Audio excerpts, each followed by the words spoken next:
Welcome back to the Hair of the Dog podcast. I'm your host, Nicole Begley, and today we are talking with Bryn Bonino of Dog Days Photography based in Austin, Texas. Now, Bryn started her business a mere 7 months ago, and she's the first to admit that her first few months were a little bit of a struggle, struggling to get sales anywhere near $500 or more. But in the past few months, her new sales average has been consistently four figures, many of them in the multi-four figures of $2,700, $3,500, even $8,000. And here's where it gets really good. It's not about what she did. It's about who she was being. It was what she was believing. And it was what was going on inside of her head to make these big changes that have paid off tremendously in her business. Today's conversation, well, it's a good one. I encourage you to listen to it with an open mind and enjoy it and just see where it leads you. And I think it's going to be a fun one. Stay tuned. Welcome to the Hair of the Dog podcast. If you're a pet photographer ready to make more money and start living a life by your design, you've come to the right place. And now, your host, pet photographer, travel addict, chocolate martini connoisseur, Nicole Begley. All right, everybody. Hello and welcome back to the Hair of the Dog podcast. With me today is Bryn Bonino from Dog Days Photography in Austin, Texas. And we are going to be talking a bit about all the things. Bryn, welcome to the podcast. I am so happy to be here, Nicole, and I'm so happy to chat with you about all the things. Yes, agreed. Me too. So this came about because you started your business how long ago? 7 months ago? Yes. Okay. So in business terms, that's like yesterday. And you've had some pretty massive out of the gate success. So tell us just a little bit about that. Okay, so we first chatted because I was wanting to learn more about the Elevate group probably about 5 months ago, I think. Yeah. At that point, I had one sale of $500, and it was to my neighbor. And then I was doing all these marketing strategies that I knew about because I have a background in marketing. And I didn't get any sales for close to 5 months. But then I ran the calendar contest as Jessica Wasick teaches it. And it ended. And then I got one sale of $2,450. And then this one client it was the one client that had signed up for a pop-up studio that I did with a dog daycare. I turned her into a custom client. She took forever to book because it kept getting pushed back because of her schedule. She spent $4,000 with me. Wow. And then I sent her what I'm calling a proofing page because I'm doing studio shots. And so if they want to change the background color, they can. So I send them the background color that they want on a proofing page as a hidden page on my website. Yep. She emailed me back like 5 minutes after she spent $4,000. She's like, I really like all the photos. Can you put all of the photos on the proofing page? 25 of them. And then we go back and forth about how big the mat should be and just kind of what different mock-ups would look like. And then after 2 weeks, she's like, okay, I want to buy another $4,000 frame from you. So this one client who was the one client that signed up for a pop-up studio spent $8,000 with me. Wow. What did she end up getting? What kind of artwork? Okay. So I am using Graphy Studio. And they have a frame that holds 3 fine art prints that are matted. Okay. She got the 30 by 20 size and she got 2 of them. Oh, wow. Yeah. And I priced them at $4,000 each. And yeah, she got 2. And that's the most expensive thing I have, is the biggest thing I have and the most expensive thing that I have. Yeah. And she thanked me for it afterwards. I wanted to go do somersaults and cartwheels because I was so excited.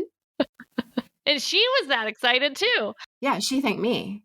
I think that's one of the biggest things that people, and one of the quickest ways to kind of change our mindset about sales and, because so many people, it's so common for us photographers to be like, oh, God, that's just too much. And we just project all of our money issues on everybody else.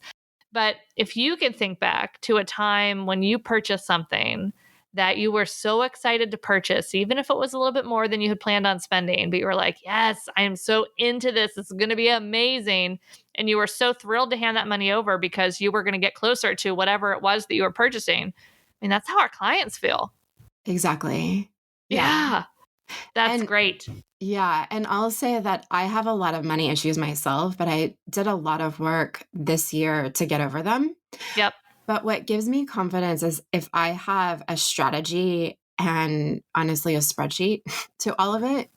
So I know what goes into my business and I put all of that into a spreadsheet so I know what my sales goal is. Then I look at my cost of goods sold is, and I have a formula that tells me I need to 5 times that. And then something else that makes me more confident is I don't say to my clients that pay me, I don't say, thank you because you paid me. I say, thank you on behalf of all of us. Because what I have built into my pricing formula is a 5% donation to a rescue. Oh, that's fantastic. Yeah. And so right now I'm donating to Love, Hope, Believe Galgo Adoption with Travis Patina. Yeah. And so I say, on behalf of me and all the people at Love, Hope, Believe Galgo Adoption, thank you so much for what you're doing to help galgos be rescued. Oh, that's fantastic. And that shifts so much of our energy that we are putting out there because it's no longer just about us, right? Because when we're out there saying, all right, yeah, this frame's $4,000, but 400 or 200 at 5% is going to somebody else, even if it's not all of it, like a small portion, then the bigger the sale, the more you get to help that. And it just shifts something on our brain where it becomes less scary, or I don't know, just something that becomes a little bit easier than to actually make more money because it's not just about us anymore. Exactly. Yeah. I love that. It's a great, awesome little shift. Yeah. No. And then something else is when I thought of what I wanted to do with dog photography, I thought, yep. I don't want it to be like going to JCPenney's and you getting the quality that you would get there because I've seen that quality. So I found the best products that I could find and the company that gives me the best customer service. And for me, I feel like it's Graphy Studio. Yeah. And I met with somebody yesterday for business networking purposes. And he was like, when I first heard about your business, I didn't understand how you could make it go, like make it work with being a dog photographer. Right. But then I explained to him, I showed him my products printed and I showed him the Canvas Pro by Graphy. And I explained how when you hang it on the wall, it's flat. Yeah. So it's not a wire that kind of like, you don't know if it's going to be even or not. Right. You know it's going to sit properly on your wall. And then everything is one of a kind and you have this certificate of authenticity on the back. So this person knowing nothing about photography and thinking he doesn't understand how my business works, he's like, oh, I get it. I don't know anyone who does that. Yeah. So that helps me as well. That's great.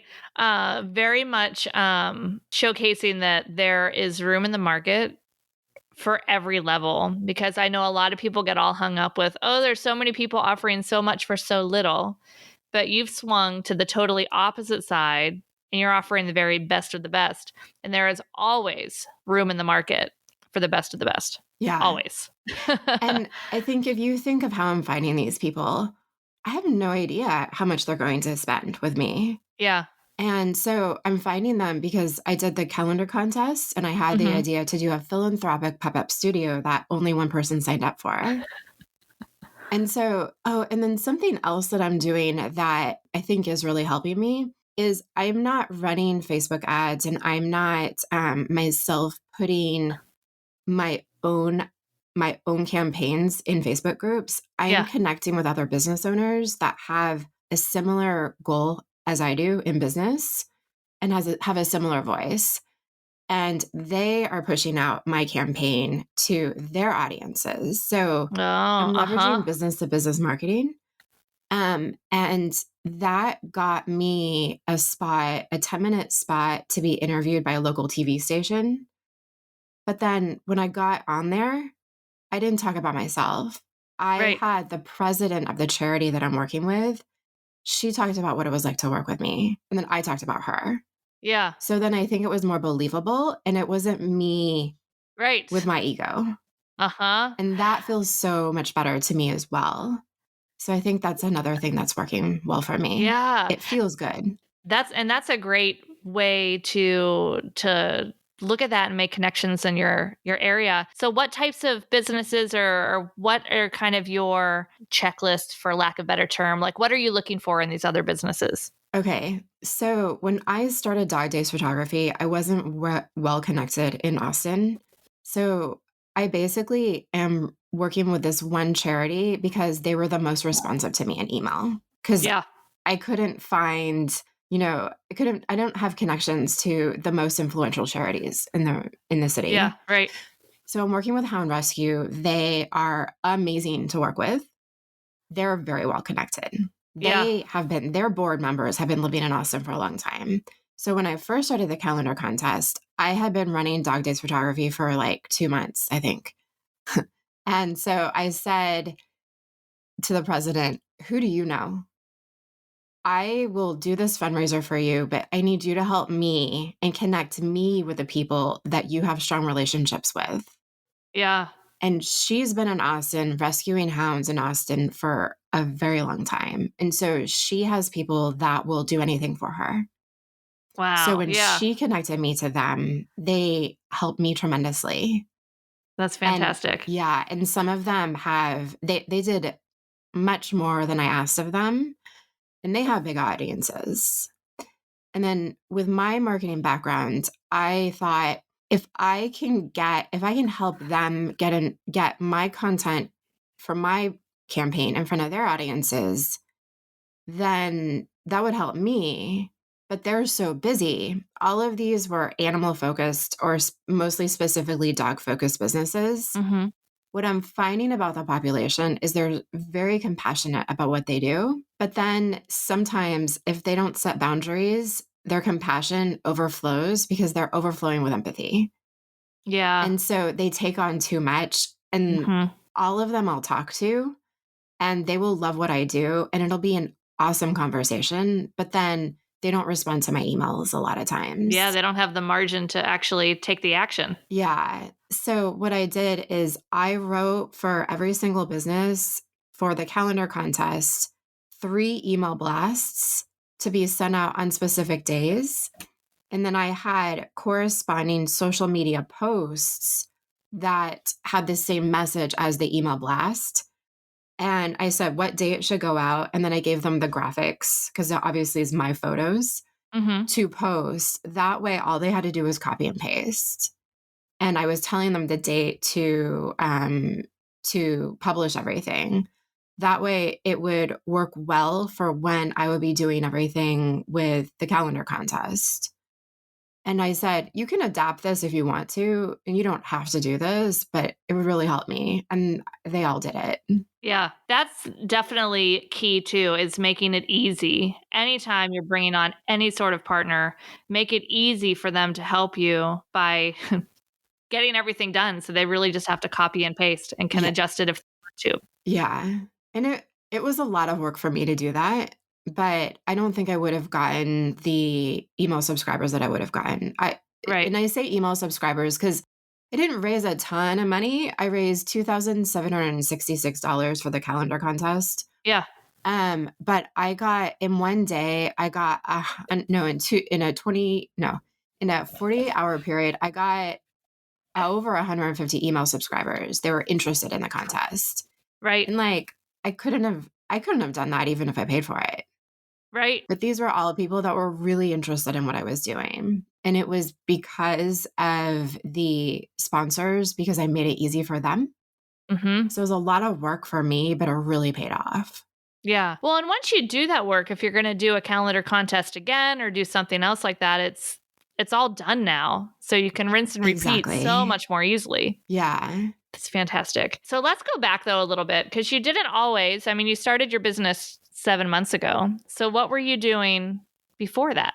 Okay. So before that, I worked as a marketing consultant for 18 months. And that is because before that, I was working in education. But because I had education and marketing, my managers, when I was working in education, because I was working not as a teacher, but as a program manager for a large school district. Gotcha. My managers recognized what I was doing, which was basically community building and email marketing for the people that I needed to get in touch with. They recognized I was good at marketing. I started a marketing blog. I started getting my own clients, and this is like 5 years ago. I started getting my own clients to supplement what I was not earning working for a large school district. And then that turned into my own marketing business. But then fast forward, fast forward a couple of years, I was not really happy with the clients that I was getting working as a marketing consultant.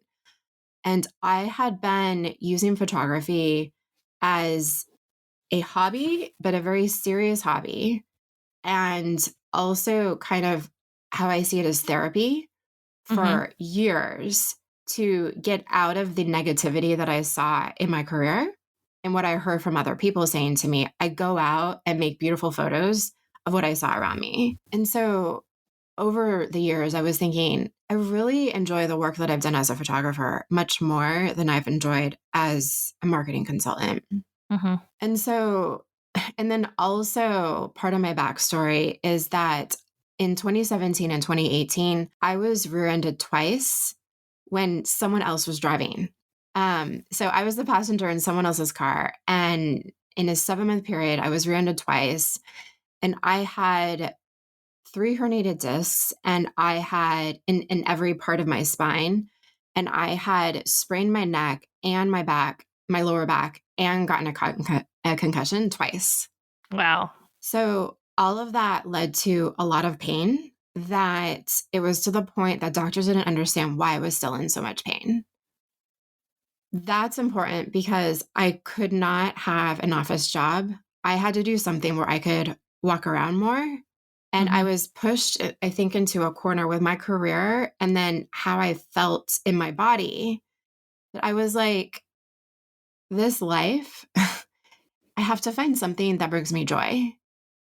Because if I continue doing the way I am being shifted in my life, either with working in marketing, not liking education anymore, being rear-ended, being in so much pain, I need to make a decision for myself.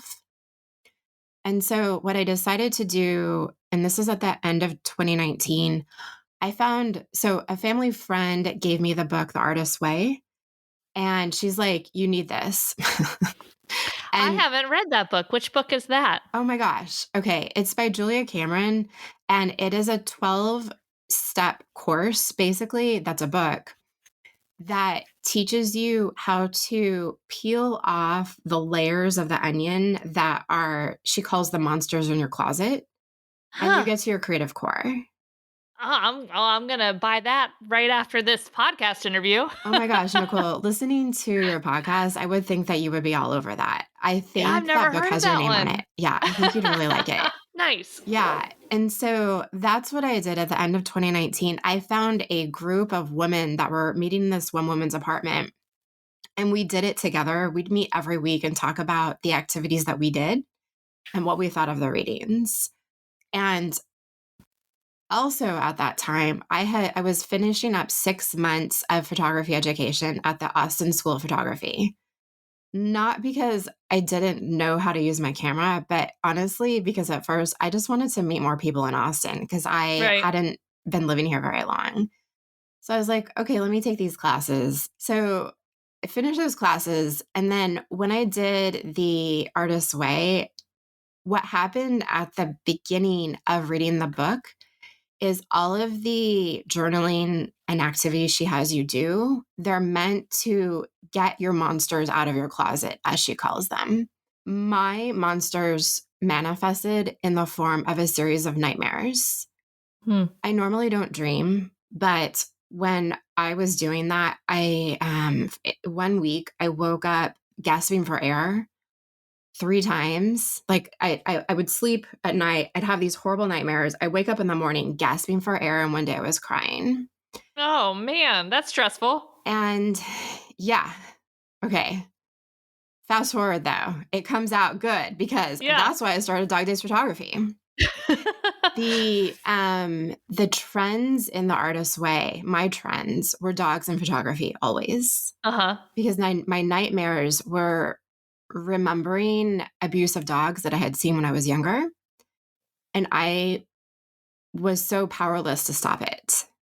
Oh, man. That's honestly why I started Dog Days Photography, and I branded it as I have. I want dogs to be the most beautiful and the most joyful in my photos. And I want you to get the best wall art possible because I want to flip what I have my nightmares about. And I don't say this. I don't say this to my clients, and I don't tell people this when I'm not working, but you got it out of me. So now everyone's going to know. But yeah. And so kind of like taking this roundabout way and going in circles and spiraling and taking zigzags, I come to dog photography and I'm so confident about it. And this is 2019. So this is before I built a portfolio. Right. But I was like, you know what? I'm going to be a dog photographer. And then the pandemic happened and I couldn't get any rescues to allow me to photograph their dogs. Right. And so fast forward, I got my vaccine at the beginning of 2020. I built my portfolio with rescues, and then I started my business a month later. Yeah. I love this. There's so many layers here that I just want to touch on real quick. Number one, that you've managed to find success in a market where you didn't really know a lot of people. Because I think that's an excuse a lot of people make that like, oh, well, easy for them. They know everyone in that market. They've been there for their whole life. Okay. Blew that out of the water. Then that you found, I've said this so many times, the people that work from like their true heart's purpose, like find success no matter what, because they're working from what they were really meant to be here to do. So by you doing that artist's way work and like digging out to your actual like true why before you even started your business, I think that also adds to the success that you've found as well. Now, if there's people out there sitting like, but I don't know my why, that's not to say you need to hang up your shingle and not do anything and be like, forget it, I can't be in business because I don't know my why yet. I've done numerous podcasts on this, like it changes. It comes out later. It takes a while to get there. And how you were saying you zig and you zag and you go all these different places. Like the things we're about to talk about in this podcast in no way really seem like they should be related, but they all are. And so all of these different pieces come together to put you exactly where you need to be with the experience that you've had to then move on to whatever is next. So anyway, long story short, for all of you guys out there, just to keep working from that heart and asking yourself what it is you want to be doing. And if you're trapped in a 9-to-5 right now and you can't leave because, it pays the bills and your mortgage, like what can you be doing on the side to start exploring? If you're listening to this, I'm assuming dog photography is something that you're at least somewhat interested in. Like how can you start exploring that or your other passions? So, so good. And then I think also important, if you listen to my story, I had this idea in 2019. I didn't have the confidence though. Right? I didn't have the confidence to say, I'm going to be a dog photographer. I kept on with my marketing business. And with the pandemic, it wasn't going well. Yeah. But me now, I think what was happening is that I wasn't happy with what I was doing. And that energy was showing up in when I was presenting myself, when I was talking to potential clients, and when I was networking. Mm-hmm. And before you started recording, we talked about Joe Dispenza's work. Mm-hmm. I don't understand how all of this fits together, but I've seen it show up in my life. Yeah. Is that there and Joe Dispenza researches this in his books, is that our bodies actually emit a vibration. Well, I've heard this. This will blow your mind. Okay. If you took the actual, each atom has a nucleus and a proton, nucleus, and electron. And if so, you took the mass of each atom of all the people on the planet, because so much of it's space, right? Like, the electrons spinning around the nucleus and proton. If you collapse just the actual mass of all the humans on the planet, like 7 billion plus, it would be the size of a sugar cube. Yeah. Okay. So, like, what are we? We're not actually solid. I mean, we're kind of solid, but not really. So, yeah, we could go really deep in like a whole quantum physics rabbit hole. And you guys, I know some of you might be like, well, all right, you're getting a little loony. So it's all based in actual like quantum physics. Like they're discovering more and more scientifically proven things of how all of these different energies and work together, and just that's what we are. Is our body is constantly moving, this desk is moving, this microphone is just a whole bunch of moving electrons. But anyway, and Joe Dispenza is, for those of you guys that don't know or haven't heard of him, he is, help me remember his story. He's a chiropractor that got into a really bad accident and basically was told, like, that's it, you're never going to walk again. And he like rebuilt his spine through his mind. Yeah. So he was in a triathlon when he was 23 in 1986. And he had just finished chiropractic school. And he basically was run over by an SUV. It's horrible what happens. Yeah. And I'm having problems with 3 herniated discs. He had 6 crushed vertebrae. And so all the best doctors at the time said, you need to get a Harrington rod placed in your spine. And he just thought intuitively, I would have recommended that for my clients maybe, but not for me. I don't want that. He healed his spine completely by visualization and meditation within 12 weeks. And I read this in his first book, that I think I forget his first book, but it's a lot of science. And and he tells his story more fully. But he healed his spine completely within 12 weeks through visualization and meditation, not through traditional medicine. And the doctors were all just like, what is happening here? Yeah. And so what I learned, because there's a 10-part docu-series on Amazon Prime that he did called Rewired. Oh, and well, I'm going to get that now too. Yeah. And so I got a new chiropractor at the beginning of the year here in Austin, because I moved here from Miami. And my story is traditional medicine wasn't really working for me. And even chiropractors, like, they were regularly frustrated because they couldn't help me. Anyways, my situation with my spine and my nervous system, I really needed another chiropractor. And I found one that has worked really well with me. But the first day that I met him and I told him my whole background, he paused before saying anything. And he said, sometimes you just have to believe. When you believe you'll get better, you will. And he briefly told me Joe Dispenza's story, but he didn't, because he heard him speak when he was in chiropractic school. But he didn't tell me his name. And it turned out through steps that I took, people in my life, I had 5 people recommend Joe Dispenza in like a 2-week period to me. And it's like the universe screaming at you, go read it, Bryn. Yeah, exactly. And so the meditations that I've been doing say exactly what you said about quantum physics. He says, go in your mind, you go into no place, no time, and no space. But first he says, imagine space all around you. Because he realized that, because he does research of like tens of thousands. He's done research on tens of thousands of people doing his meditations. And in his in-person workshops, he hooks them up to this machine so he can see their brain frequencies as they're meditating to his meditation.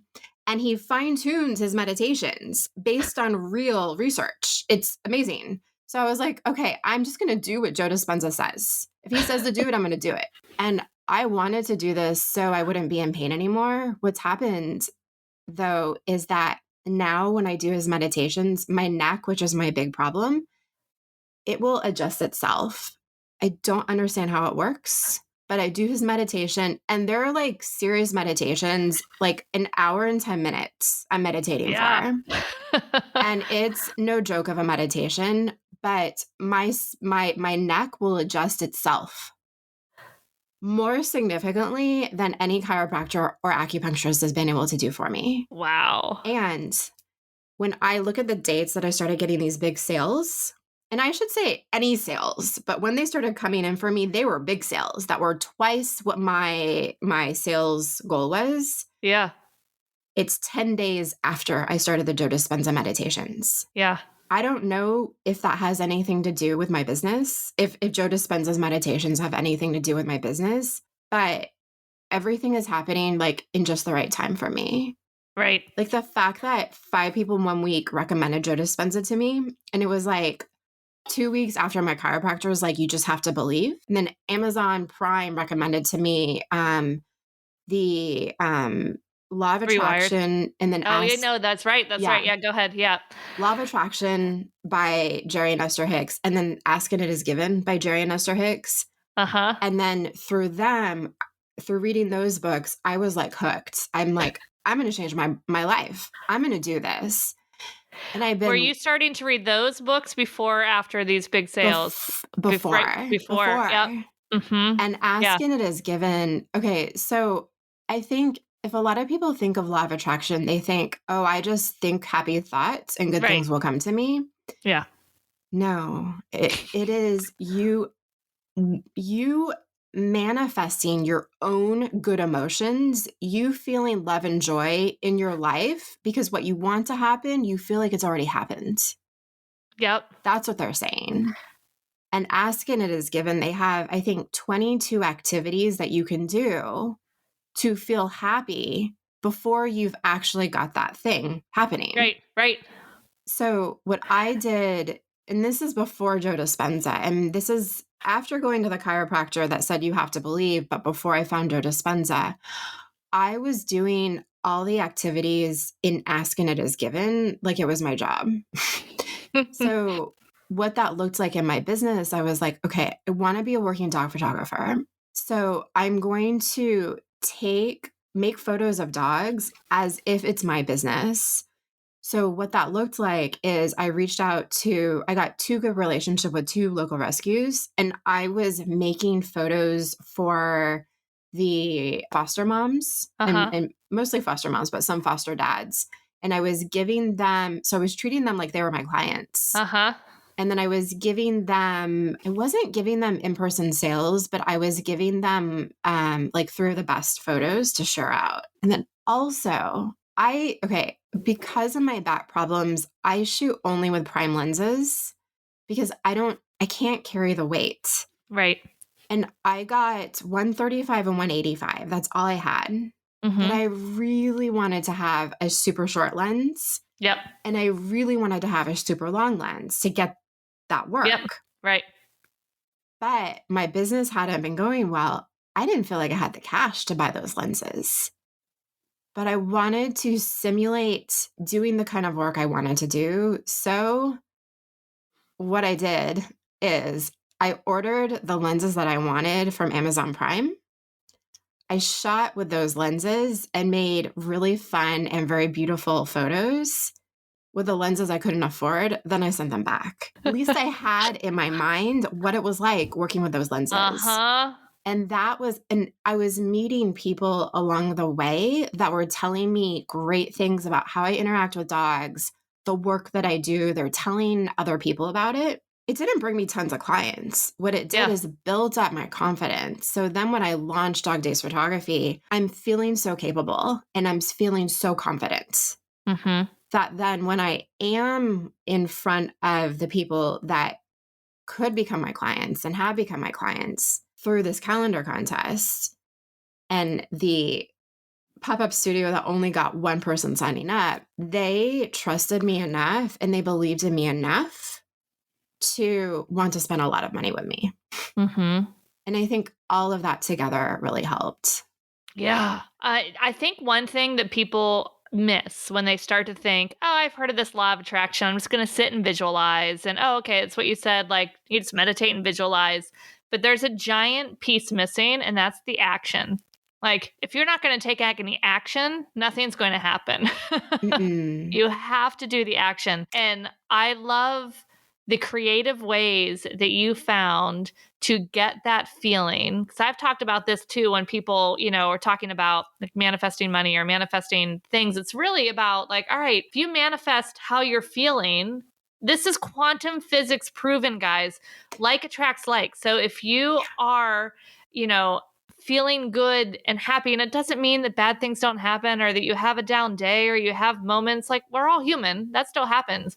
But if you are able to find joy and gratitude in all of the things, then more of that comes. It's the same reason why you like wake up late in the morning and then there's traffic and then you stub your toe and this happens because you've gotten into that negative energy and it just keeps on piling on.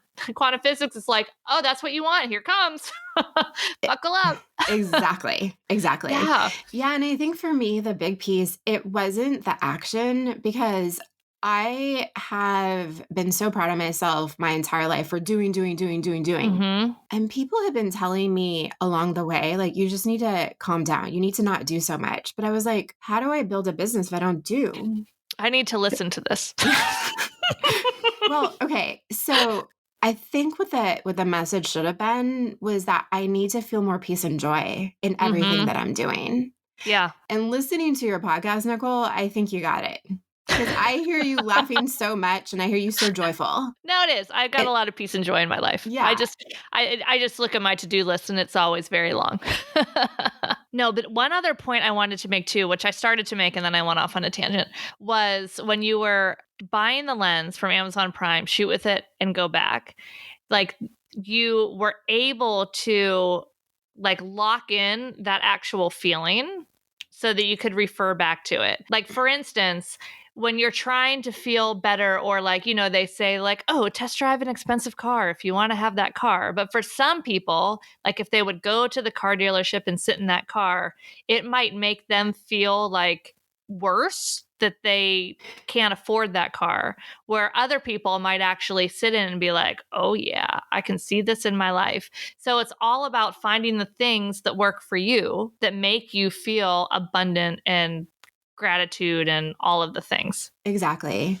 So, and this is back in like 2015, 2016, a friend of a friend had gotten a lot of success in her business.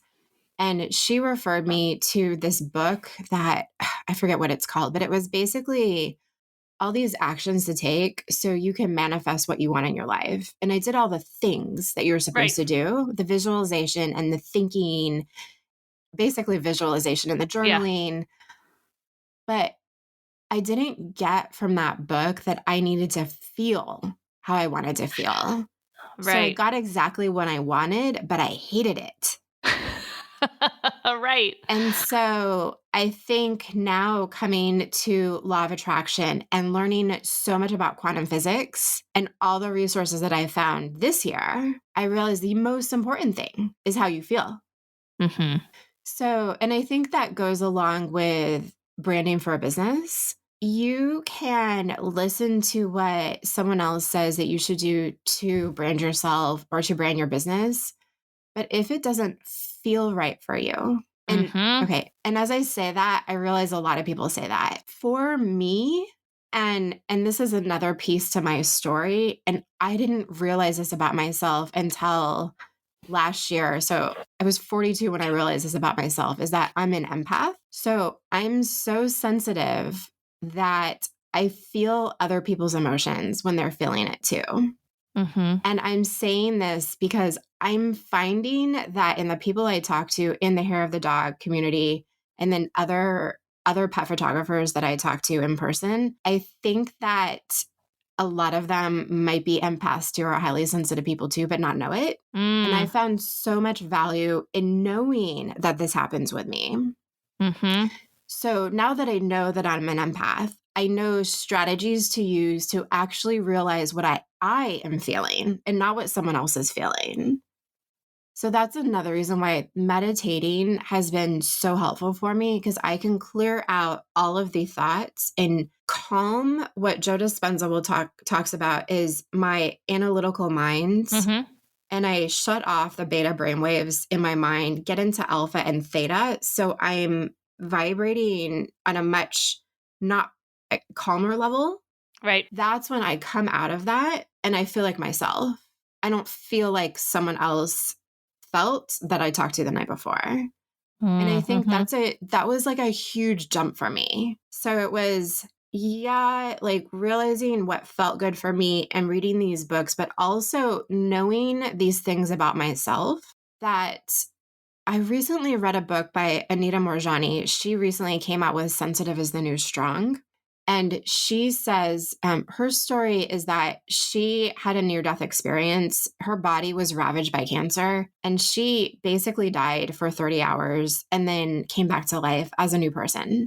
Wow. Yeah. And okay, so if anyone is listening and thinking that they want to check out these resources that I'm mentioning, but they don't have a whole lot of time, what I recommend is check out the Heal documentary, which is available on Netflix.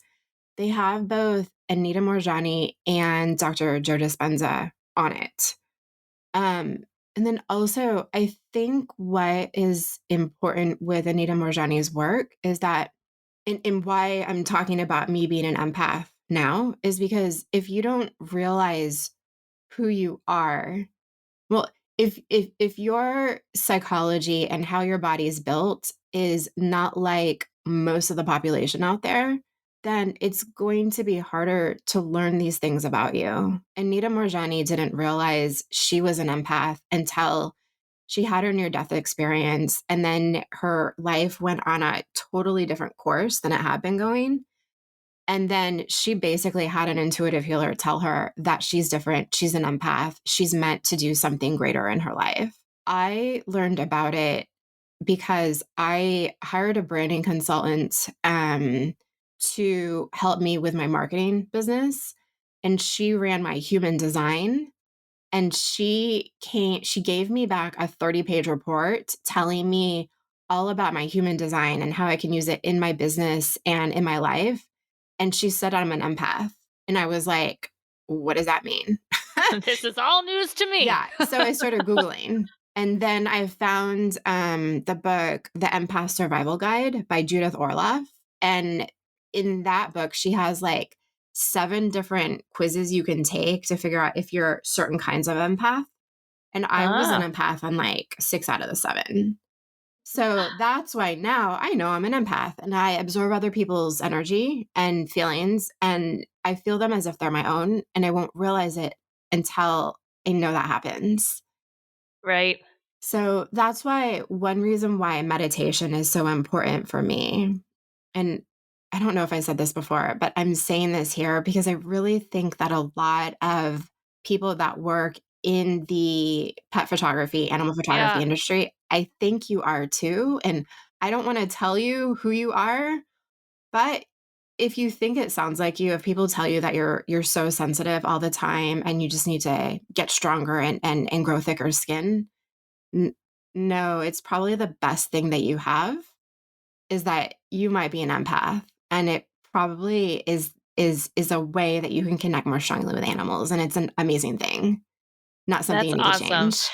So I don't think I'm an empath. So what are some things that you would, if I, as a pet photographer that is an empath that doesn't know it yet, like, is there certain things of, because I see a lot of my students that get, really down on themselves, or if somebody is, oh, you're too expensive, or,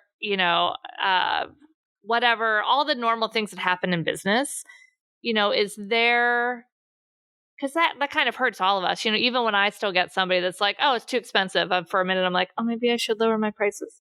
Like I start to question myself.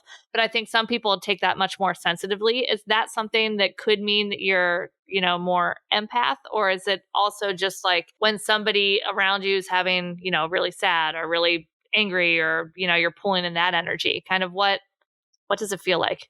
So I'm going to take the scale that I heard Anina Morjani say in a podcast the other day. Yeah. Is she says at one side of the scale, you have the sociopaths that only think of themselves and they don't help anyone else and they don't care what anyone else thinks. And then the other side, you have full-blown empaths that they feel what other people think so strongly, they don't even know what they think. And Gotcha. so if you think that sociopaths are very much for themselves and do nothing for anyone else, the empaths at the full-blown empath at the other end of the spectrum will do everything for everybody else. They are complete people pleasers and what she calls are doormats. Mm-hmm. And looking back, a lot, and this is my story, looking back, a lot of what I did was to please other people, to show other Yeah. people I was good enough or to make other people happy. And so I think signs that you might be one is if you feel it in your heart, like if you feel bad, if someone says you're too expensive, it hurts you physically. You feel a visceral reaction to words. And maybe it keeps you up at night, or maybe you wake up early in the morning. That's how I've been experiencing it. And that's also how I hear Anita Morjani talk about it. Mm-hmm. And so I think the way I've been able to kind of not get over it, but it took me about a year or year and a half to figure out, what do I do with my highly sensitive empathic qualities Yeah. that it will be a superpower and not something Exactly. that means I'm a weak person. Right. And so what I do in Dog Days Photography is, one thing that I do is and I think probably a lot of dog photographers and pet photographers do this. You read the animal. You don't do you don't make the photo if the animal's not completely Mm-hmm. comfortable. Yeah. And then I don't place the animal places. I get them and I talk to I don't even call them owner. I call them the human. Yeah. The human with a dog. I get them to coax the dog with treats Mm-hmm. and with loving expressions and with their voice. So the dog wants to do something and not making the dog do something. And I think another part of that is me being in a grounded state and thinking, how can I have my business serve a greater good? So, I Mm-hmm. mean, an awesome example of that is what you're doing with the Hair of the Dog Conservation Yeah. Foundation. Thank you. Yeah. Yeah. Um, I'm so not there yet. So what I did But you already are, though, with the donating a certain percentage to different charities. exactly. So That's definitely part of that. yeah. So instead of doing any kind of lead generation on Facebook ads, I did the calendar contest and now I'm doing something very similar, but instead of doing a calendar, it's a book that I'm going to Mm-hmm. launch in a couple weeks. And then I built into my price. My prices are kind of high. Yeah. Um, but that's because it's 5 times the cost of goods sold. 5% of that goes to a Yeah. charity. Yep. And so that makes me more confident. So, and I can say, yeah, my prices are high because I give back this much. Right. But because I've found this strength in my qualities, Uh-huh. I don't feel like I have to explain this to my clients. I don't Yeah. have to explain my business decisions to my clients and like why I charge what I charge. If they don't want to pay my prices, they don't have to. But also what I do, and so I was in the Hair of the Dog Academy for 2 months at the beginning of the year. And Uh-huh. I did laser focus. Like I did, I think just about everything I wanted to in 2 months.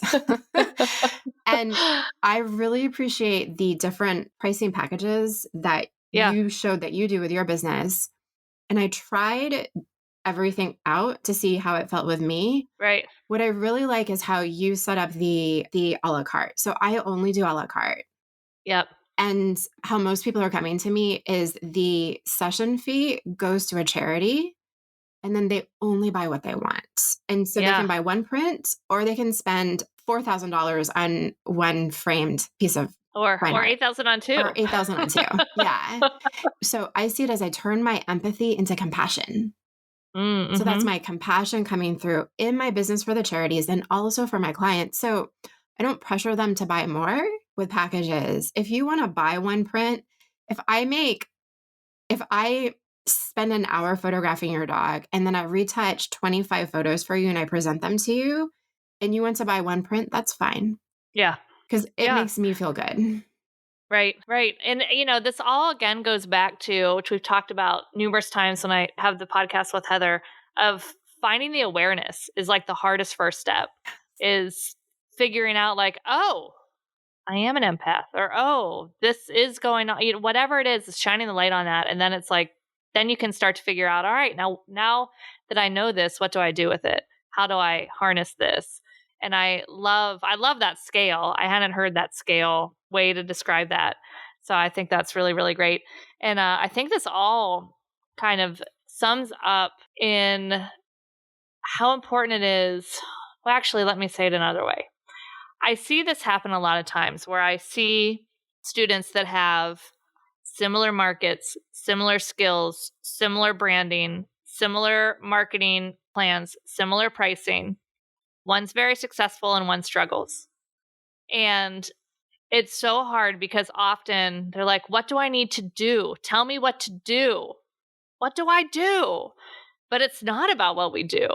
It's about who we're being and what goes on between the ears and what stories we're telling ourselves and what we believe is possible for us. Because if we don't believe that it's possible to sell an $8,000 sale for 2 beautiful graphy framed pieces, then you're never going to sell it. So yeah, I completely agree with that. And that was me for a long time. I was like, just tell me the steps, I'll do it. And I was doing. Mm-hmm. And nothing happened for me. And people that were in my mastermind groups, they couldn't understand it either because everything looked good. Right.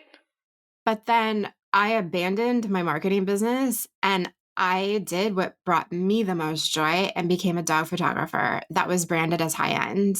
And I think, so another piece is that I realized that with how sensitive I am and how I wanted to use my feelings to get where I wanted to get in my life with my health and my business, I didn't need any negative influences.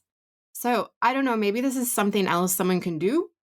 Yeah. But I stopped listening to all news. Well, that helps get rid of quite a few negative influences off the bat. That's for sure. And I stopped listening to all news, no educational podcasts, and social media. I took all social media off my phone and I tried not to get on Facebook. I mean, I still get on Facebook, but I tried not to. Oh, and then I also unfollowed everybody on Facebook. So I only see groups on Facebook now. And so I put myself in a bubble to where I was more easily able to feel good about my life. Not because, and that might be something, and I don't know, maybe you can do that and you'll find your joy more easily. And then you'll find what you should do with your business. And people say this all the time. I think Alex Kern said this in the summit. Yeah. Don't look at the competition. Don't do what they're doing. Right. And I didn't look at anybody in my market. I have since done that. And I realized there's 30 other dog photographers in my city.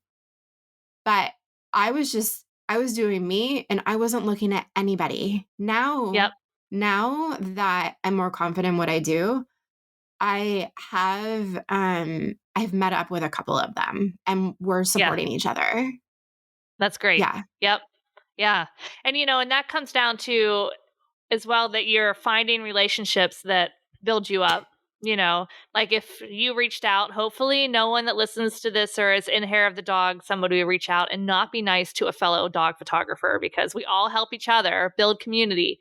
But if you were to find that case that you reach out to someone and they're not responsive, then okay, you don't have to make it mean anything about you. It's just their perspective and you choose, okay, I'm going to focus my energy here. So it's all about being protective of our time, our energy, our focus, our influences.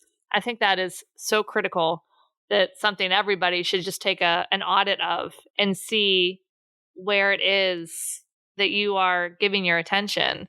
And really one of the ways to start noticing, it's really just starting to take notice. Maybe you have something on like a keychain or a bracelet that like means that you like, whenever I see this or touch it, or, you know, have something that you see regularly that can be a cue for you to ask yourself, how am I feeling? Oh, that's a really good idea. Yeah, that you can just like, because these scripts are going on in our head all day long. And we don't even know what they're saying. And all of a sudden we're just like, I feel, You're like, why? Realize it. I don't know.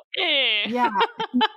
Okay. And so if you could start like asking yourself, just like, hey, whenever I don't know, pick something or put something on your desk or something, whenever I look at this, I'm going to ask myself, how am I feeling? And if you're feeling good, you'd be like, all right, what am I thinking about? Or if you're feeling bad, it's like, why am I feeling bad? What's going on? And so then you can start to kind of, I don't know, just take stock of where we are. That's such a good point. Because, and I think that happens with everybody, is that you don't even realize how you're feeling. Yeah, no. And then you get to the end of the day and you've had a crappy day. And then you realize after you feel so bad that that's how you've been feeling all day. And what I realized is that I can change how I feel. So I will myself to feeling better by doing the meditations by Joe Dispenza. He has a book called Breaking the Habit of Being Yourself. Mm-hmm. And I read that and took copious amounts of notes and then do the meditation every morning. Yeah. But he helps you. Once you can realize that these thoughts are popping up, then you can change how you're thinking and how you're feeling. Mm-hmm. Yeah. So awareness is the hardest step. Yeah. For sure. Awesome. Oh my gosh, Bryn, this has been such a good conversation. I've really enjoyed it. And I know that so many people in our community are going to find this incredibly helpful. So thank you so much for taking the time, sharing your time and energy with us. But where can people find you if they want to connect with you? So I'm at Bryn Bonino on all the big social media. So Facebook, LinkedIn, and Instagram. And then my website is dogdays.photography. And then perfect. I'm in the Hair of the Dog Academy podcast. No, I'm in the Hair of the Dog podcast group. And so you can find me. I think community. I might be one of the only Bryns. So you'll find me. Perfect. Thanks again, Bryn. Is there anything else you want to leave us with, or a last word of advice for anyone out there that, I think I'm going to repeat what my chiropractor said to me is sometimes you just have to believe. Yeah, I agree. Yeah, when you believe, it will happen. Couldn't have said it better myself. Perfect way to wrap up. Bryn, thank you again. Everybody else, we'll see you next week. If you enjoyed this podcast episode, go ahead and take a screenshot of this episode on your phone and post it up there on your Instagram stories, and be sure to tag us at Hair of the Dog Academy. And we would just love to see how you're listening.